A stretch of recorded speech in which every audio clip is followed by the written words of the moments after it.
According to that great philosopher, Dr. Seuss, a person is a person no matter how small. Now, in case you've never heard that, it's from his famous philosophy book, Horton Hears a Who. In the book, Horton, who is a rather large elephant with rather large ears, picks up on the sound of the Who's from Whoville. And you may know them from his other philosophy book, How the Grinch Stole Christmas. But in case you aren't aware, Whoville is a tiny village located on a clover. And once Horton figured out what he was hearing, he accepted responsibility for protecting them, despite mockery from the other animals who could not hear them and couldn't care less about protecting them. Horton understood the meaning of respect, the understanding that someone is important, regardless of their size or what they can do for you. This morning's study is from 1 Timothy 5. It's called Respect. Respect, and it's going to be a two-part sermon. We'll talk about that in just a moment. And it's based on the Greek word, most often translated honor, in verse 3. In 1 Timothy 5, verse 3, reading from the New American Standard Version, 1995 version, honor widows who are widows indeed, and that's the word respect or honor. And it's the idea of to fix a value upon or to assign value. Specifically, it's used here of assigning value to a widow indeed, but in the context, it applies to others as well. Now, as we work our way through the text, we're going to divide chapter 5 in half. The first half today will cover the little people, those often considered insignificant by the world, but given very high value or held in high esteem by God and hopefully by believers as well, and specifically in the context, widows, but then it would include also other people, members of the church as well, who are not important in the eyes of the world as far as maybe responsibility or something like that. Let's read verses 1 through 16, verse 75, verses 1 through 16, and then we'll dive into the text. Verse 1 says, "Do not sharply rebuke an older man, but rather appeal to him as a father, to the younger men as brothers, to the older women as mothers, and the younger women as sisters, in all purity. Honor widows who are widows indeed. But if any widow has children or grandchildren, they must first learn to practice piety in regard to their own family and to make some return to their parents, for this is acceptable in the sight of God. Now she who is a widow indeed, and has been left alone, and who has been left alone, has fixed her hope on God and continues in entreaties and prayers night and day. But she who gives herself to wanton pleasure is dead even while she lives. Prescribe these things as well so that they may be above reproach. But if anyone does not provide for his own, and especially for those of his household, he has denied the faith and is worse than an unbeliever.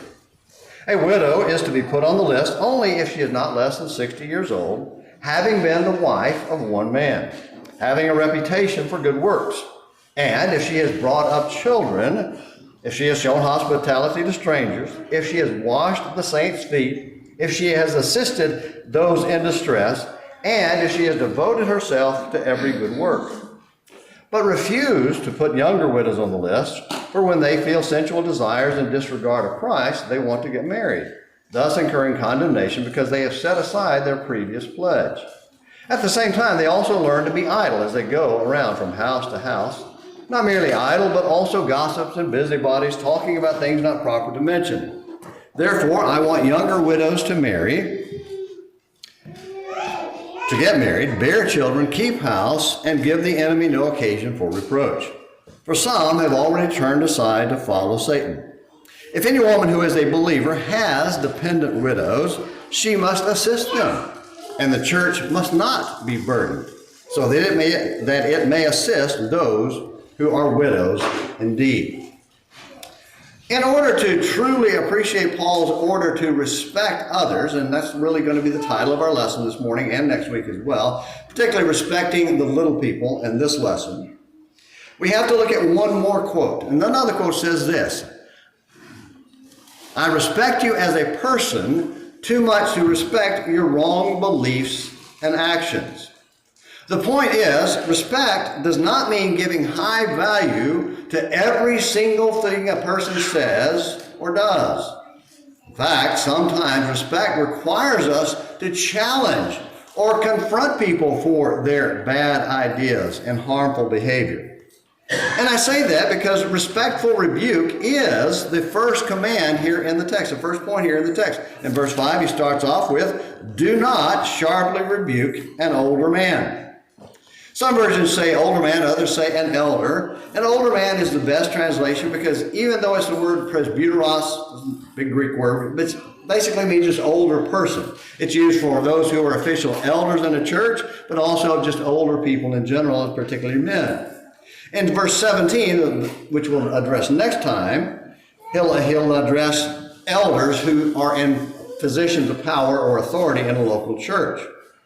Also, notice that he points out 4 categories here, not just older men. Verse 1, he says, do not sharply rebuke an older man, but rather appeal to him as a father. So that's your older man. Then he says to the younger men as brothers, and then to the older women as sisters, and as mothers, and the younger women as sisters. So he's addressing older, younger, male, female. No one is exempt from respect, and no one is exempt from being respectfully rebuked.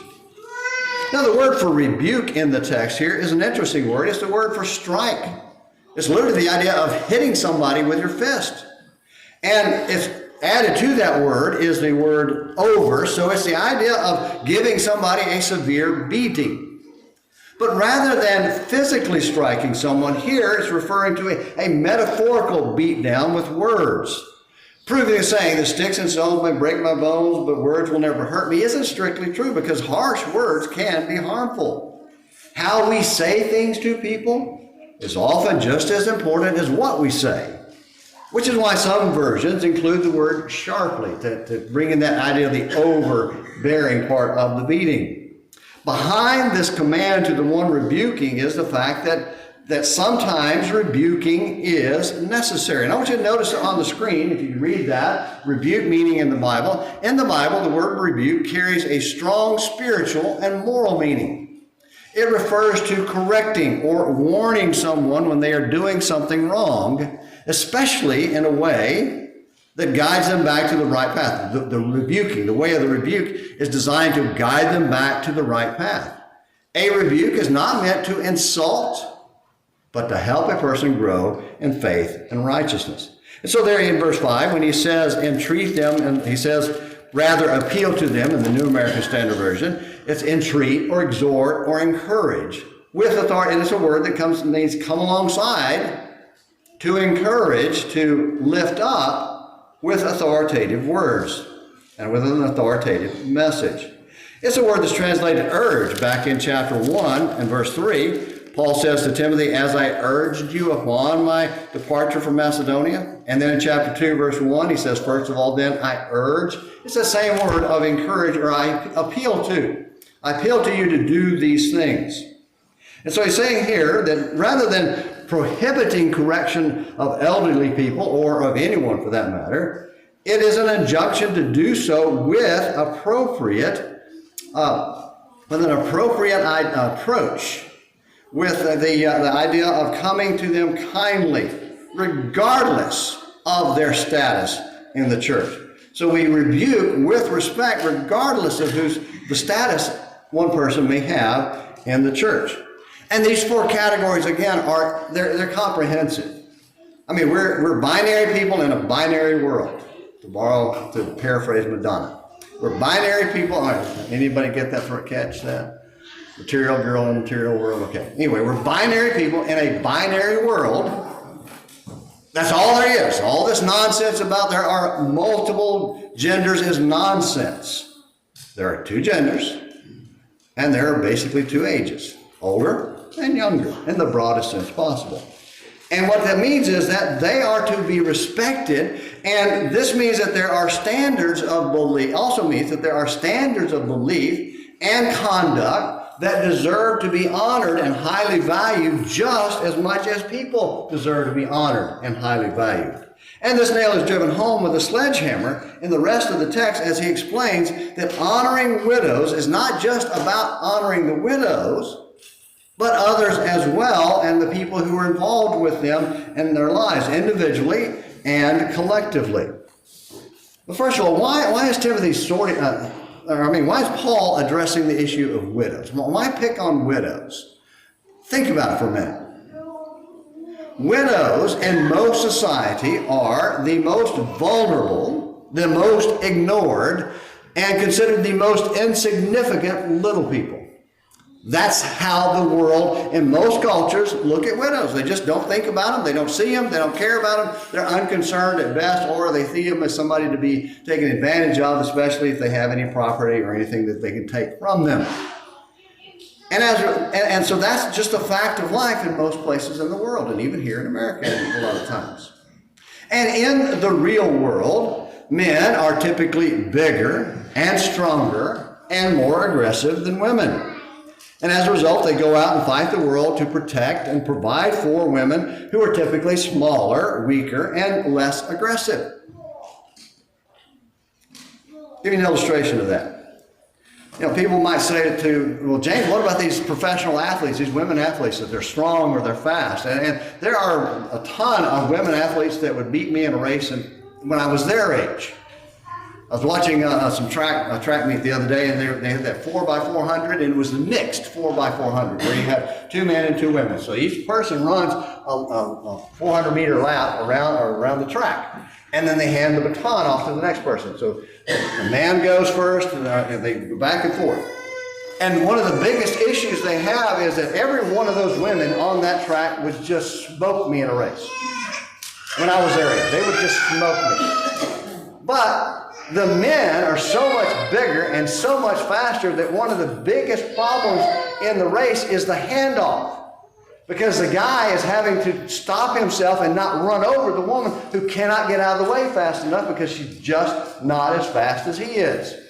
They're fast, but the men are faster. And that's just the way it is in nature. And so when the man goes out into the world, typically goes out into the world, and in the process of fighting or working for his wife and children, dies, the wife and the children are left often in poverty and at risk of abuse.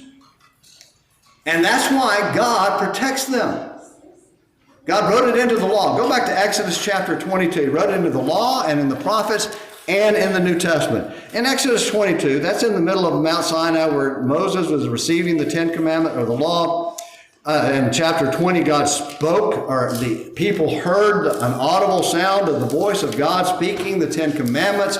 And they said, Moses, you go talk to God. That scares us. You go talk to God. And God says, okay. And he gives him kind of a prologue of the an expansion on the 10 Commandments, but a prologue on the rest of the law that he's going to give them. In chapter 22, he makes some comments about how they are to treat widows, people who are vulnerable. In 22, beginning down in verse 22 of chapter 22, he says this: you shall not afflict any widow or orphan. So that's a prohibition of mistreating them. So he said, don't you dare mistreat widows and orphans. And notice how serious he is about this. God's not joking here. He's not saying, be nice to him. He says, if you afflict him at all, that would be the orphan or the widow, and if he or she does cry out to me, I will surely hear his cry, and my anger will be kindled. And I will kill you with the sword, and your wives shall become widows, and your children fatherless. So you get the idea that God takes protecting widows pretty seriously?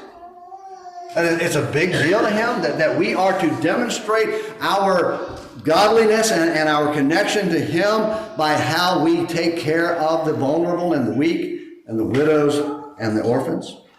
Then in Isaiah, you go flip over to the book of Isaiah, chapter 1. Isaiah's first message to the Israelites, and this is prior to the destruction of Samaria, so about 700 years after they gave the law, Isaiah sent by God to tell him, you guys are doing a terrible job. You're not obeying me, and I'm sending punishment after punishment upon you, and you just don't get it. You're not listening. And then he says in verse 16, he said, I'm not listening to you because you're sinners. And that's the idea there, is that they're so sinful that God's not giving any attention to them. He's sending more punishment on them. And then he says, if you want to get my attention, if you want to get my favor, here's what you do. Verse 16, wash yourselves, make yourselves clean, remove the evil of your deeds from my sight, cease to do evil. He says, so stop doing the wrong stuff. Verse 17, learn to do good. Seek justice. Seek justice means do the right thing by people, no matter who they are. Reprove the ruthless. So if somebody has been mistreating other people, rebuke them. In fact, maybe even sharply rebuke them. Defend the orphan. Plead for the widows. So you get the idea that God is protecting widows. And these are just a very, very handful, select few of the passages making this point. And then if you turn over to the New Testament in the book of James, in James chapter 1, he ends that chapter in verse 27 with this injunction. Pure and undefiled religions, James 1:27, pure and undefiled religion in the sight of our God and Father is this, to visit orphans and widows. And that word visit's the idea of not saying drive by and saying hi. It's taking care of, actively engaging in care for them in their distress, and to keep oneself unstained from the world. So caring for widows and orphans, caring for the vulnerable is an important part of the Christian's life. It is essential for them. And Paul here in 1 Timothy is saying that it's also a part of the local church's responsibility. God values widows. So must we. So must we. However, respect does not mean unlimited, uncritical approval of every widow, because Paul includes the word indeed in the text, or in some versions, real widows. And then he spends the next 12 verses putting 3 limitations on which widows can be given respect or honor. And they are personal support, age, and character. And we'll talk about those in detail here in just a moment. But before we look at these, we need to understand something. Here, he's switching from the idea of just giving honor and respect to a more specific type or form, and that is of financial support. Providing for the needs of them with monetary or physical support. And it's important for us to understand that the scripture is very clear that the churches have an obligation to help those in need, help their members that are in need. The very first collection of funds in the New Testament was for needy members. Go back to Acts chapter 2. In Acts 2, the church there in Jerusalem is growing very fast, and they have a lot of people from out of town and a lot of people that are just poor, and they have widows who are not able to support themselves, have no means of support. And in verse 43, we read this, Acts chapter 2. Everyone kept feeling a sense of awe, and many wonders and signs were taking place through the apostles. Remember, we talked about the apostles being the ones having miraculous powers then. Verse 44, and all those who had believed were together and had all things in common. It wasn't in a commune or anything like this, but notice what he explains it in verse 45.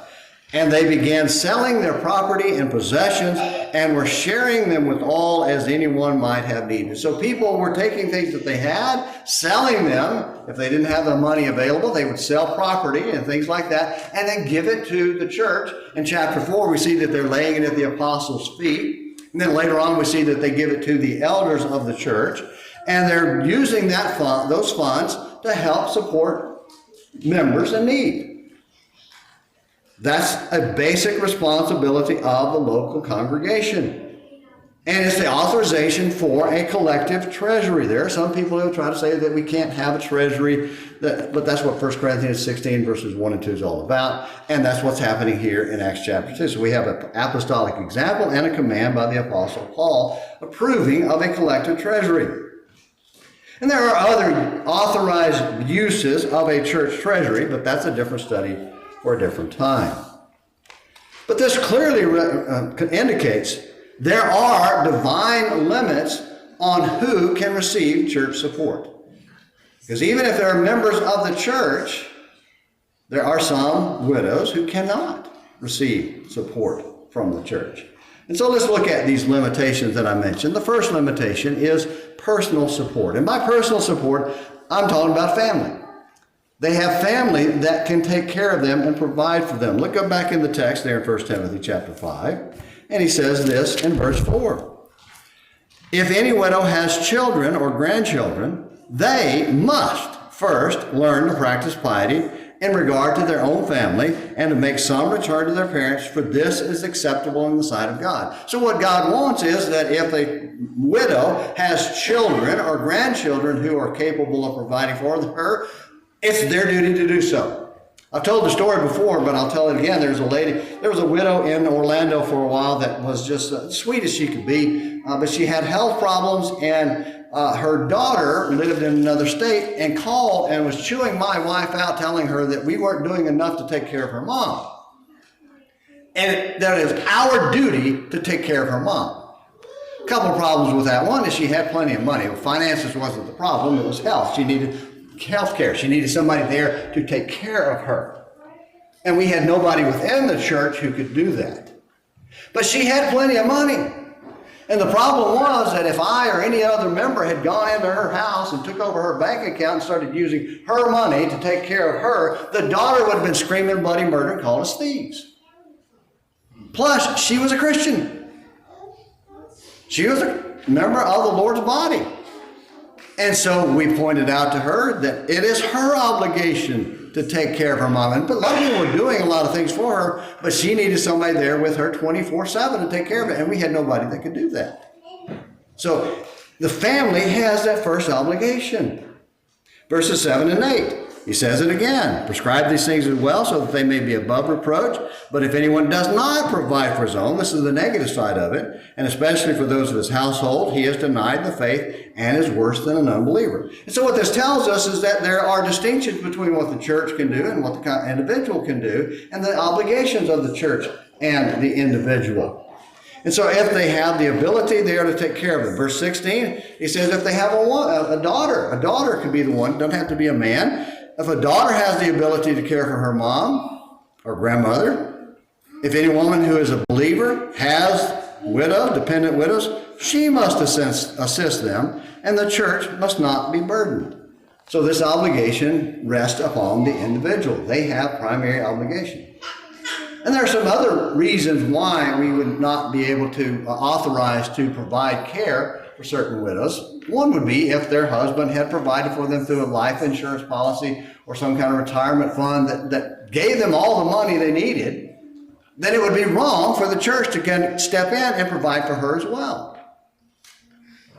She has personal support. Same thing if she has her own source of income. If she's wealthy on her own, church has no business stepping in and giving her other people's money. It's not appropriate in that case. So there are limits on who can receive financial support, be burdened on a burden on the church. The second limitation is age. Go back to verse 9. A widow is to be put on the list, and that's that idea of an official list of people receiving regular support, only if she is not less than 60 years old. And then in verse 11 he says, refuse to put younger widows on the list. And then goes into some explanations of why. And we don't have time to explore the details of those verses, but again, this is the limitation God has placed on who the church can provide some financial support to. The third limitation is character. Character. Notice what he says here in verses 11 through verses 5 and 6. Verses 5 and 6. Now she who is a widow indeed and who has been left alone has fixed her hope on God and continues in entreaties, prayers night and day. But she who gives herself to wanton pleasure is dead even while she lives. So she's got to be a person who is dedicated to serving God instead of her own pleasure. She's not looking out for herself, not busy figuring out how she can have fun, how she can enjoy life and have all the good things in life and not be busy serving God. Second, she has to be a faithful spouse. Verse 9. A widow is to be put on the list only if she is not less than 60 years old, having been the wife of one man. So she had to be a faithful spouse. Not the person bouncing around. Isaac mentioned in class this morning, going through 5 or 6 different spouses because they just bounce from one to the other. That's a problem. Third thing there in the text is she has to have a reputation for devoting herself to the Lord. Verse 10, having a reputation for good works. And if she has brought up children, if she has shown hospitality to strangers, if she has washed the saints' feet, if she has assisted those in distress, and if she has devoted herself to every good work. And so she has to have a reputation of doing good things. So she can't be independently wealthy or capable of providing for herself financially. She has to be over a certain age, over 60, and has to have good character. So God is placing limits on who we can provide financial support to. He does not place a limit on who we can provide respect or honor to. We honor all, young, old, male, female. We honor them all and respect them all and treat them with respect. But God has set a limit on who can be supported by the collective organization. But I want us to remember the main thing here is God wants us to honor and provide support for widows indeed. That is our obligation. That is our duty. And it must not be shirked. It must not be something that we try to pass off on other people who don't have that responsibility. So we need to be able to step up when that is. And one of the reasons for the limitation is that in many cases there are, especially in most other cultures, there are a lot of widows. Here, we don't have that many, and most are able to financially care for themselves. But if there were some that needed it, it would be our duty to provide it. Godly churches honor godly widows. And so there we have it. There we have it. A God-respecting church, let's wrap up with this, rebukes when necessary, supports real widows when able. Sometimes the church doesn't have the financial ability. And honors divine limitations on collective obligations. Those are the 3 things we can take away, 3 practical takeaways from the text here in 1 Timothy 5, 1 through 16. But today is Mother's Day. So we've been talking about widows, a different class of women. Some of them may be mothers, not all of them will be. But this is Mother's Day. And so I can't end our service without giving honor and respect to moms. Every one of you that's here today, God bless you for being a mom and for doing your best to raise godly children, whether they're grown or whether they're just little ones still in diapers. Keep it up. Keep up the work. And us older folks and the older moms, keep encouraging the younger moms. Lend them support and encouragement because it's a hard job. And may all of you moms be godly. Godly moms, and all you dads be godly dads, showing and supporting your wife in the work that she does. See, the world, and it's sad that today, the world considers motherhood insignificant. I mean, you go off to college, as a young woman go off to college, and what they're going to be taught there is you need to get an education and get a career, and you don't need a man. You don't need a life. You don't need a child. You don't need any of those things until you want to bring them into your life. And let me tell you something. That is an empty life. It is an empty life if a guy goes off to college and spends his first 20 years and gets a job and spends his first 20 adult years making a living and then decides he's going to have a family and raise children. That's not how God designed us. That's not what makes us healthy people. Let me give you a positive version of verse 8, though. And I want to give respect to all the children who are giving honor to mom today. Verse 8 talks about how if you don't do it, this is what you are. Verse 8, I want to say, but if anyone, this is my version of it. This is not from the Bible. This is my paraphrase. But if anyone provides for his own mother, he has upheld the faith and is an example in speech and conduct. And I see a lot of men and women here who honor their mothers and care for them and love them and are good to them. And you're to be honored for that. You are an example in speech and in conduct. And so may all moms be honored on this day because God honors you. But let's wrap up with this final thought. Just one final thought. The best honor, if you don't think about this, ladies and gentlemen, the best honor you can give to your mom is to become a Christian and to be an example in speech and conduct. Because you see, every mother's deepest desire, every good mother's deepest desire, is not that their children are beautiful or they're smart or that they're successful, and all those things are great and they're wonderful, but that's not their deepest desire. You know what their deepest desire is? That you be a Christian and that you live for the eternal inheritance with God. That is every good mom's desire. And so if you're a child that needs to become a Christian, maybe you need to start by being baptized into Christ, or maybe you need to restart the journey. You've got off target, you've got off path at some point, and need to restart.